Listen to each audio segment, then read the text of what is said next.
అందరికీ నమస్కారం। ఈ రోజు మనం వచ్చేసి తెలంగాణ రాష్ట్రంలోని జోగులాంబ గద్వాల్ జిల్లాలో ఉన్న బీచ్పల్లి శ్రీ అభయ ఆంజనేయ స్వామి వారి ఆలయం అనే ఒక ప్రదేశానికి వచ్చాం। ఇప్పుడైతే మన ఆలయం దగ్గర ఉన్న టీటీడీ కళ్యాణ మండపం ముందున్నాం। ఇది ఇక్కడ ఉన్న టీటీడీ కళ్యాణ మండపం అన్నమాట। అవతల పక్క ఆలయం ఉంటుంది। ఇక్కడికి రావాలంటే మనకి కర్నూలు నుంచి హైదరాబాద్ వెళ్లే హైవే పక్కనే ఈ ఆలయం ఉంటుందండి। అలాగే ఈ ఆంజనేయ స్వామి వారి ఆలయం పక్కనే కృష్ణానది ఉంటుంది। ఓ పక్కన కృష్ణానది, ఇంకో పక్కన ఆంజనేయ స్వామి వారి ఆలయము చాలా బాగుంటుంది। దీంతో పాటుగా ఇక్కడికి వచ్చిన వాళ్ళు ఎక్కడ ఉండాలి, ఇక్కడ ఉండే సదుపాయాలేంటి, ఇవన్నీ కూడా ఈ వీడియోలో మనం నిదానంగా ఒక్కొక్కటి చూసుకుంటూ ముందరికి పోదాం। ముందుగా ఇక్కడ ఈ నైట్ పూట ఈ హైవేలో నుంచి నేను కొన్ని క్లిప్స్ తీశాను, ఎలా ఉంటుందో చూడండి। తర్వాత మన ఆలయంలోకి వెళ్దాం। ఇప్పుడు మనం వచ్చేసి ఈ బీచ్పల్లి ఆంజనేయ స్వామి వారి ఆలయాల్లోకి ప్రవేశించే ప్రవేశ ద్వారం దగ్గరున్నామండి। సమయం దాదాపుగా ఇప్పుడు 9:30 అయింది। అయినా కూడా చూస్తున్నారు కదా ఈ హైవేలో లారీలు, బస్సులు, ట్రాఫిక్ ఎలా ఉందో। ఎప్పుడు నిత్యం ఈ హైవే రద్దీగానే ఉంటుందండి। ఇది మనకి కర్నూలు హైదరాబాద్ హైవే ఎమ్మటే ఉంటుంది। అలాగే ఇక్కడి నుంచి ఎంత ఒక 50 మీటర్లు పోతే మనకి కృష్ణానది మీద నిర్మించిన బ్రిడ్జి ఉంటుంది। ఈ పక్కనే ఆంజనేయ స్వామి వారి ఆలయం ఉంటుంది। నైట్ పూట కూడా ఒకసారి ఎలా ఉంటుందో మీకు చూపిద్దామని ఇప్పుడు రాత్రిపూట ఇది కవర్ చేశాను। అలాగే ఈ పక్కనే రోడ్డుకి అవతల పక్కన ఒక 2-3 దాబాలు, హోటల్స్ అవి ఉన్నాయండి। వాళ్ళు చెప్పడం అయితే తెల్లవారులు ఇక్కడ ఆహారం దొరుకుతుందన్నారు। తెల్లవారులు దొరకకపోయినా మనకి 12-1 గంట వరకు కూడా అక్కడ తినడానికి టిఫిన్లు కానీ, ఏవైనా భోజనాలు కానీ, అలాంటి వాటర్కి వీటికి ఎటువంటి ఇబ్బంది లేదనమాట। ఇక్కడ నైట్ నిద్ర చేయాలనుకున్న వాళ్ళు వచ్చేప్పుడు తినేసి వచ్చినా పర్లేదు, లేదా ఇక్కడికి వచ్చిన తర్వాత తినాలనుకున్నా కానీ ఇక్కడ మనకి 12-1 గంట వరకు ఈ దాబాల్లో టిఫిన్లు అవి అందుబాటులోనే ఉంటాయి। ఇక ఈ కనిపిస్తుంది కదా ఈ ఆర్చిగుండా మనం లోపలికి వెళ్ళి ఈ రాత్రిపూట ఈ గుడి ఆవరణ ఎలా ఉందో ఒకసారి చూద్దాం। చూస్తున్నారు కదా ఈ మెయిన్ గాలి గోపురం అన్నమాట। ఇది దాటుకొని అవతలకి వెళ్తే ఆంజనేయ స్వామి వారి గుడి। ఇప్పుడు చూస్తున్నారు కదా ఈ హైవే ఉదయం పూట చూశారు కదా ఎంత రష్ ఉందో। ఇక్కడ మనం ఆలయంలోకి రావటానికి 2 వీలర్కి, కార్కి వీటికి 10 రూపాయలు వసూలు చేస్తారు। ఇంకా ఏదైనా పెద్ద వెహికల్స్ అయితే ఒక 20 రూపాయలు తీసుకుంటారు, అంతే తప్ప నామమాత్రపు ఛార్జీలు వసూలు చేస్తారు, కానీ ఎక్కువ ఛార్జీలు అయితే ఏముండవండి। అవి మనకి ఎంట్రన్స్ దగ్గరే వసూలు చేస్తారు। తీసుకొని మనం లోపలికి ప్రవేశిస్తే ఇంకా పార్కింగ్కి వాటికి ఎటువంటి ఫీజు మనం చెల్లించవసరం లేదు। లోపల విశాలమైన మైదాన ప్రాంతం ఉంటుంది కాబట్టి మన వాహనాలు ఎన్నైనా కూడా ఎక్కడైనా కూడా పార్కింగ్ చేసుకోవచ్చు। ఒక పుష్కరాల సమయము, ఏదైనా హనుమాన్ జయంతి అలాంటప్పుడు విపరీతమైన రద్దీ ఉంటుంది తప్ప మిగతా రోజుల్లో ఎటువంటి ఇబ్బంది లేదు। ఇప్పుడు ఇక్కడ మనం చూస్తున్నది ఈ ఆంజనేయ స్వామి వారి ఆలయం పక్క నుండి దిగువన ఉన్న కృష్ణానదికి వెళ్ళే దారండి। ఎవరైనా కూడా ఇక్కడి నుంచే ఆ కృష్ణానది దగ్గరికి వెళ్ళాలా। దీనికి సంబంధించిన పుష్కర ఘాట్లు కూడా అక్కడే ఉంటాయి। ఈ వెళ్ళే దారిలో మనకి కొన్ని హోటల్స్, అలాగే కళ్యాణ మండపాలు అవన్నీ ఉంటాయన్నమాట। ఆ పుష్కర ఘాట్ల దగ్గర అయితే ఇంకా ఎక్కువగా దుకాణాలు అవి ఉంటాయి, అక్కడికి వెళ్ళి అవి చూద్దాం। ఈ మార్గం పక్కనే మనకి మొదట్లో ఇక్కడ స్వామివారికి తలనీలాలు సమర్పించుకోవడానికి ఒక కళ్యాణ కట్టని ఏర్పాటు చేశారండి। ఈ కళ్యాణ కట్ట పక్కనే ఒక పెద్ద బిల్డింగ్ ఉంటుంది, అదే టీటీడీ వారి కళ్యాణ మండపం। ఇందాక మనం మాట్లాడాం కదా, అక్కడి నుంచే మాట్లాడాం। చూస్తున్నారు కదా ఇదే టీటీడీ వారి కళ్యాణ మండపం। చాలా విశాలంగా ఉంది, లోపల కూడా చాలా గదులు ఉన్నాయి, తాళం వేసి ఉంది, అందుకని నేను బయట నుంచే దీన్ని కవర్ చేశాను। ఇంకెక్కడి నుంచి మనం ఆ కృష్ణానది దగ్గరికి వెళ్ళి అక్కడ మాట్లాడుకుందాం। ఇప్పుడు మనం వచ్చేసి ఈ ఆంజనేయ స్వామి వారి ఆలయం పక్కనే ఉన్న కృష్ణానదికి సంబంధించిన పుష్కర ఘాట్ల మీద ఉన్నామండి। చూస్తున్నారు కదా ఈ ఘాట్లన్నీ కూడా చాలా విశాలంగా చాలా బాగున్నాయండి। పిల్లలు కానీ పెద్దవారు కానీ ఎవరైనా కూడా నదిలోకి దిగి స్నానాలు చేయడానికి చాలా అనుకూలంగా ఈ ఘాట్లని విశాలంగా నిర్మించారు, చాలా బాగున్నాయి। అట్లాగే ఇక్కడి నుంచి చూస్తుంటే మనకి కృష్ణానది మొత్తము విశాలంగా కనిపిస్తుందండి। కాకపోతే ఇప్పుడైతే నదిలో నీరు చాలా అంటే చాలా తక్కువ, ఎందుకంటే దాదాపుగా మార్చి నెల వచ్చేసింది కాబట్టి కానీ ఈ కృష్ణానదికి బాగా వరదలు వచ్చే సమయంలో నీళ్ళు ఎక్కువగా ఉన్న సమయంలో అయితే మాత్రం ఇప్పుడు మనం నిలబడ్డాం చూడండి, ఇవన్నీ కూడా నీటితో నిండిపోతాయి. అలాగే మనకి ఇక్కడి నుంచి ఆ హైవేలో ఉన్న బ్రిడ్జి కనిపిస్తూ ఉంటుంది. ఆ బ్రిడ్జి కూడా ఇప్పుడైతే మనకు అడుగుదాకా కనిపిస్తుంది, చూడగలుగుతున్నాం. కానీ నీళ్ళు ఎక్కువగా ఉన్నప్పుడైతే దాని సగానికి పైనే ఈ నీటి ప్రవాహం ఉంటుంది. అలా బ్రిడ్జి దాదాపుగా సగానికి నీళ్లు ఉన్నప్పుడు కూడా నేను ఈ బీచుపల్లి ఆలయాన్ని గతంలో చూడటం జరిగింది. ఈ పుష్కర ఘాట్ల పక్కనే మనకి జల్లు స్నానాలాగా ఒకటి ఏర్పాటు చేశారండి.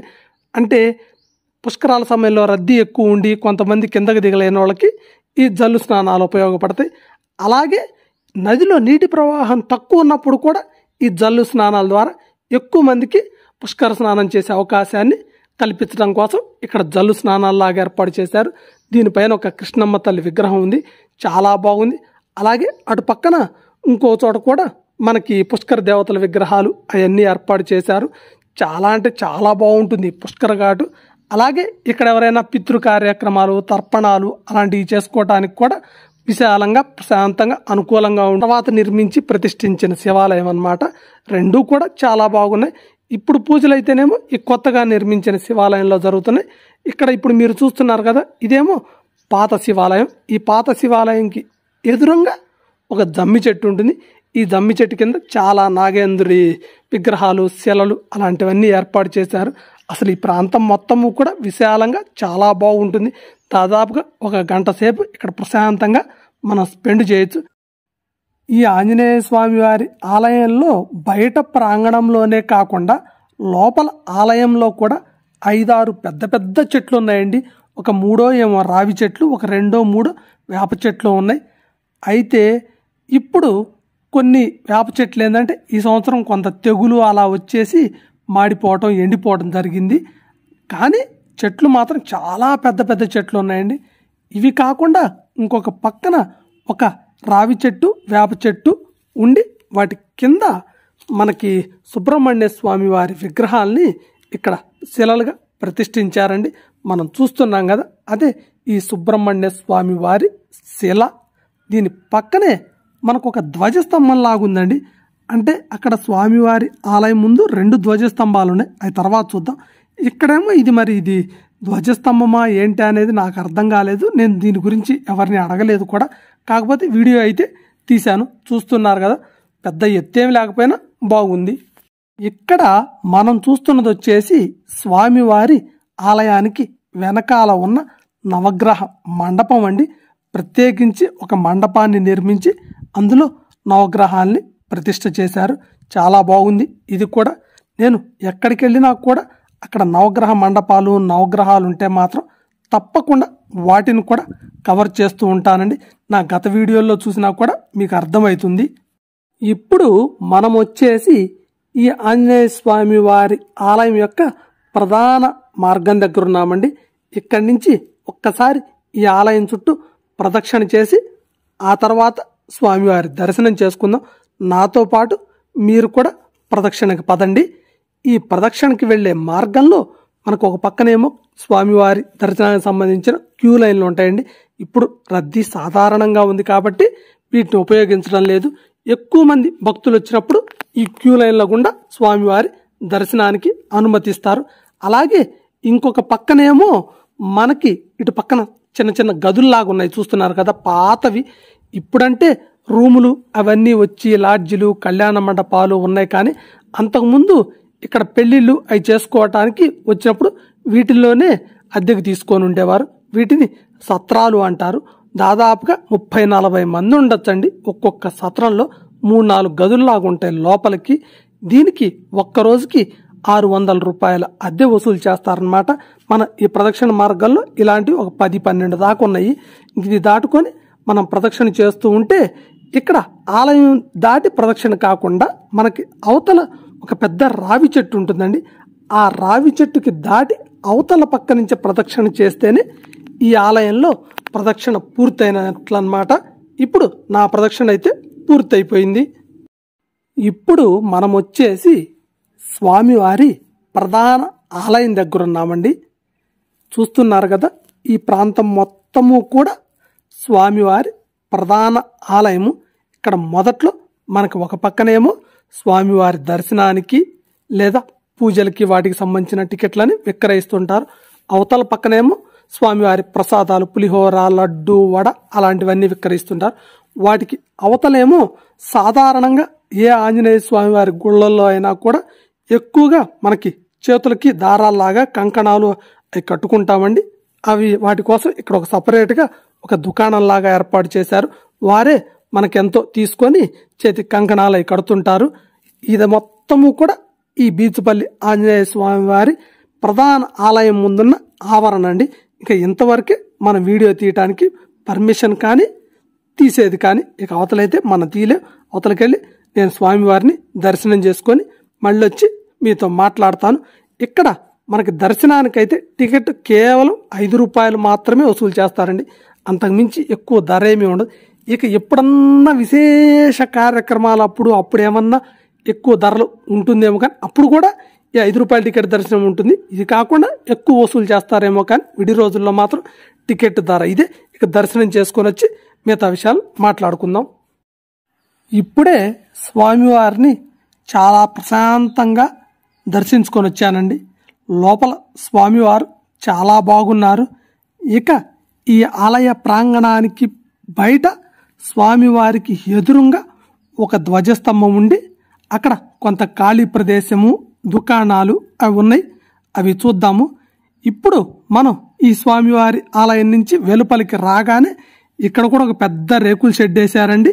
చాలా ప్రశాంతంగా విశాలంగా ఉంది. దీని ఎదురే మెయిన్ ప్రధాన గాలి గోపురం ఉంటుంది. మనకి బయట నుంచి రోడ్డు మీద నుంచి కనపడేది ఈ గాలి గోపురమే అన్నమాట.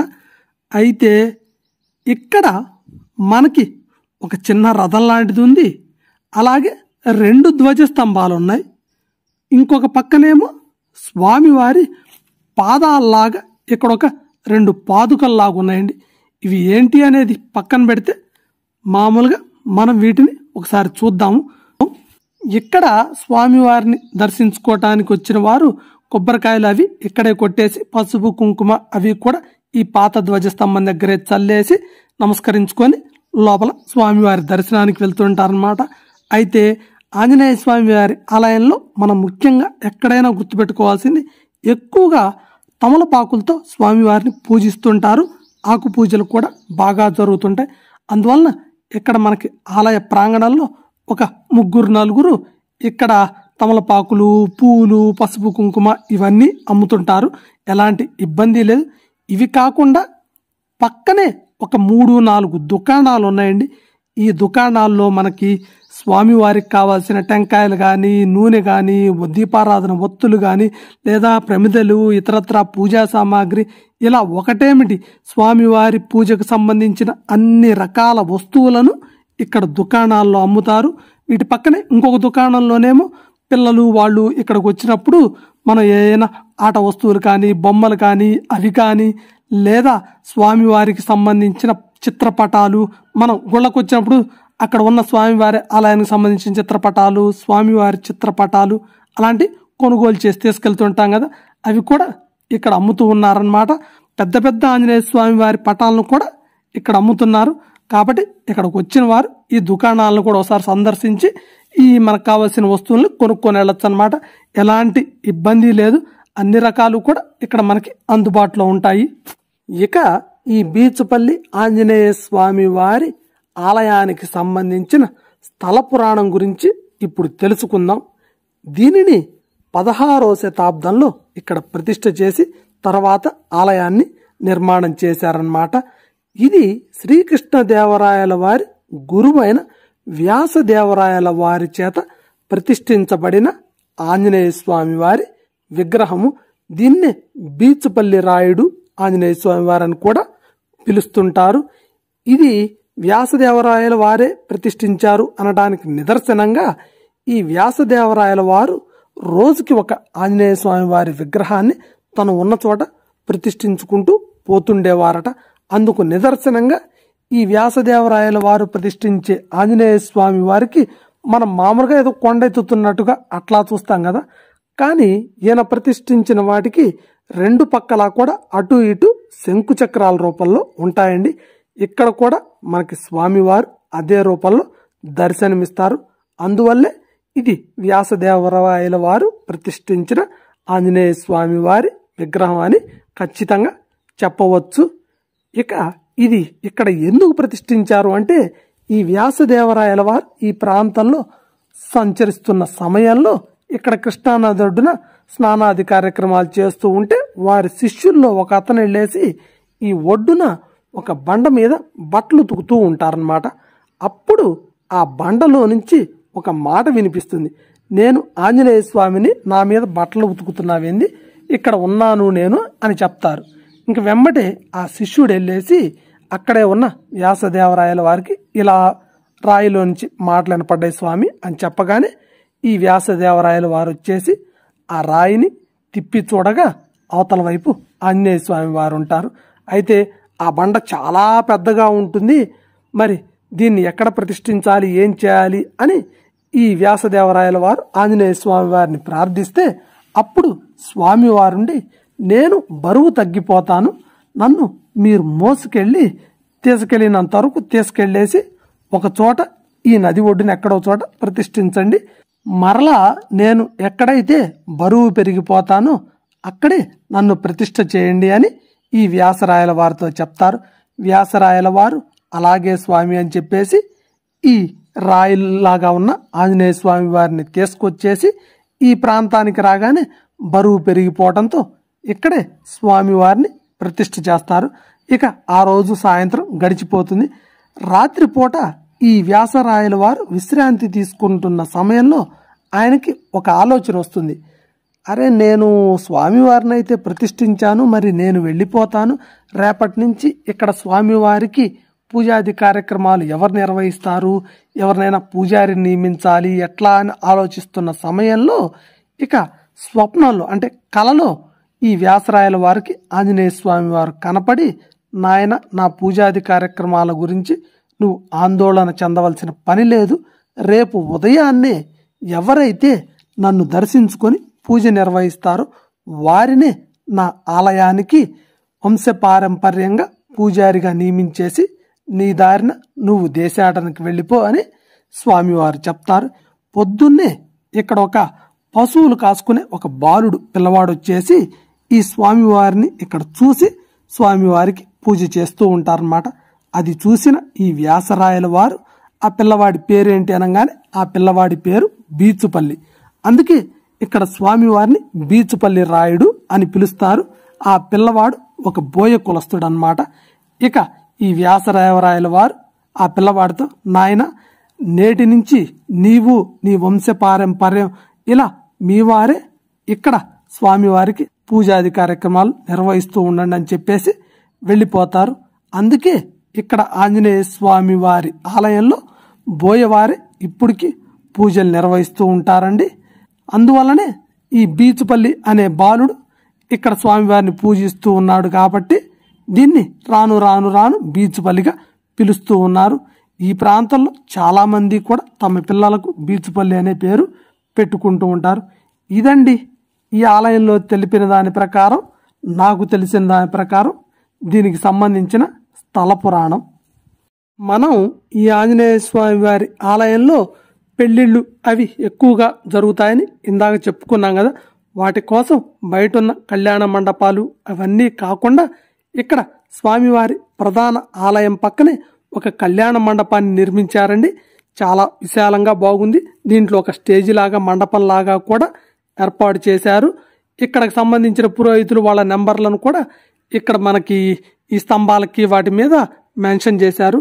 దీన్ని 1993లో ఈ కళ్యాణ మండపాన్ని నిర్మించినట్లుగా ఇక్కడ మనకి పైన రాసిందన్నమాట.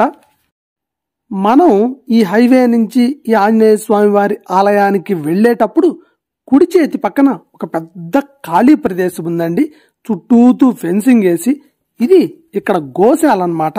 నిన్న సాయంత్రము పొద్దున అయితే చాలా గోవులు ఉన్నాయి, ఇప్పుడైతే మేతకి వెళ్ళినట్టున్నాయి, మీకు ఎక్కువగా కనపడట్లేదు.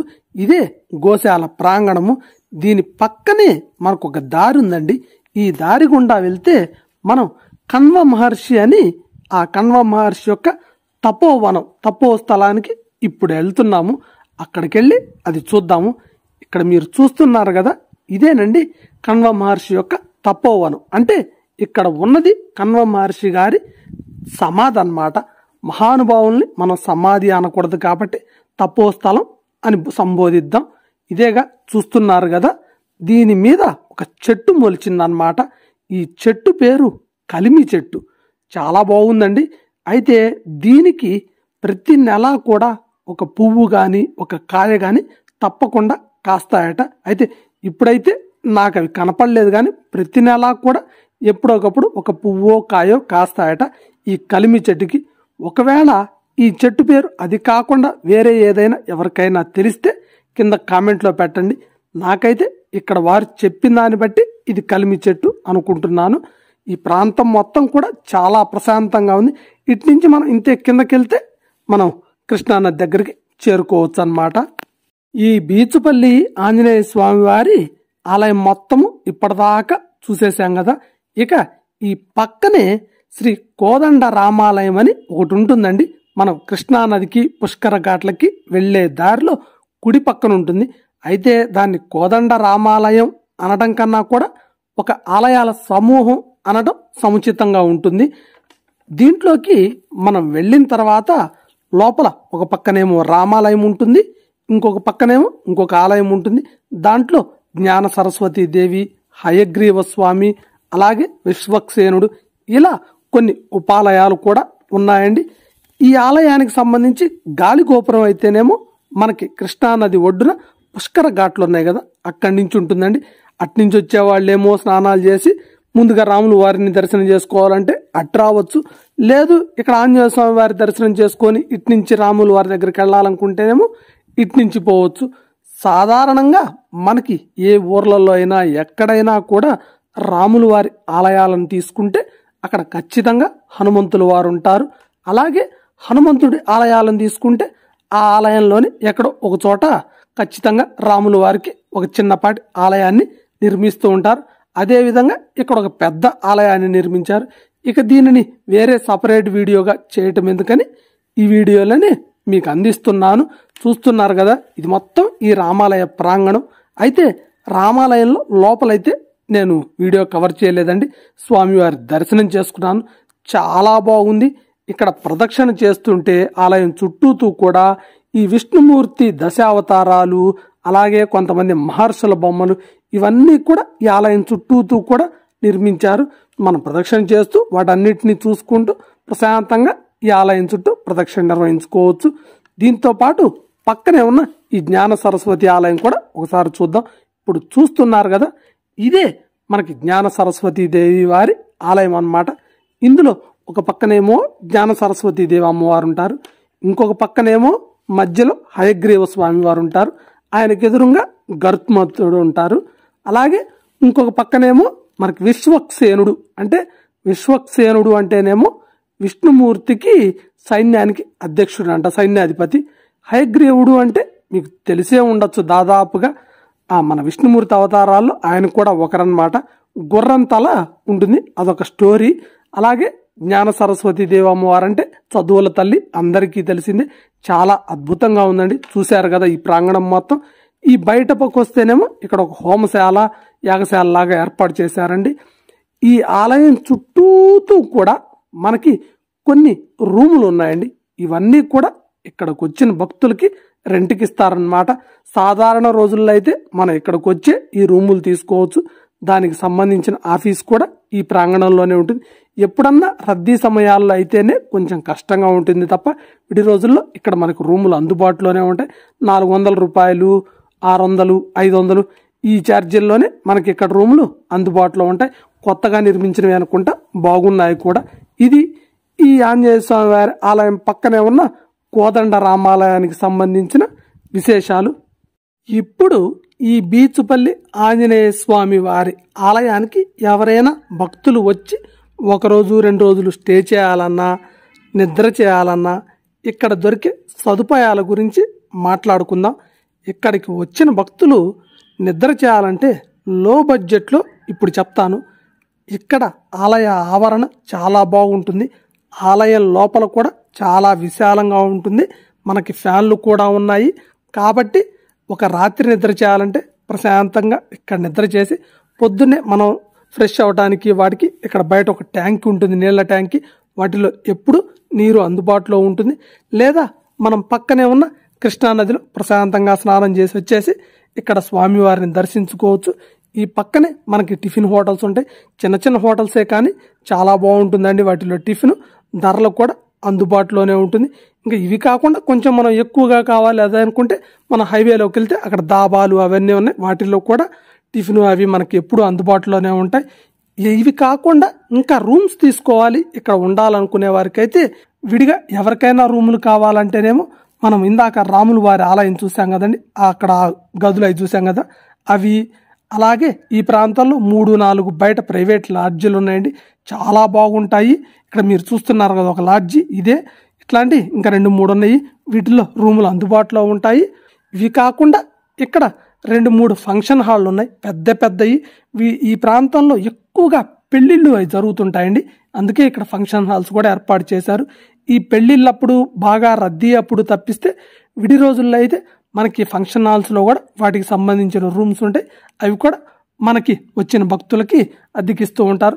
కాబట్టి ఇక్కడికి వచ్చిన వారు ఎటువంటి ఇబ్బంది పడాల్సిన పని లేదు వసతి కొరకు. ఇక్కడ ఎట్లాంటి వస్తువులకి కానీ సౌకర్యాలకు కానీ ఎటువంటి ఇబ్బంది లేదు. ట్రాన్స్పోర్ట్ కూడా అసలు ఎలాంటి ఇబ్బంది లేదండి. ప్రశాంతంగా హాయిగా ఇక్కడికి రావాలనుకున్న వాళ్ళు ఎటువంటి సంకోచం లేకుండా ఇక్కడికి చేరుకోవచ్చు. మీకు ఇంకా ఏదైనా డౌట్ ఉంటే నాకు కింద కామెంట్ రూపంలో మెసేజ్ చేస్తే నేను మీకు వివరంగా అన్ని విషయాలు చెప్తాను. ఈ బీచుపల్లి ఆంజనేయ స్వామి వారి ఆలయం ఎక్కడుంది, ఎలా రావాలి, ఇక్కడ మనకు దొరికే సదుపాయాలు, ఇక్కడ జరిగే కార్యక్రమాలు, ఈ ఆలయ స్థల పురాణము, ఇవన్నీ కూడా నాకు తెలిసినంత వరకు నిదానంగా మీకు వివరించాననే అనుకుంటున్నాను. ఇక ఈ వీడియోని ఇంతటితో ముగిస్తున్నాను. మరో వీడియోతో మళ్ళీ కలుద్దాం.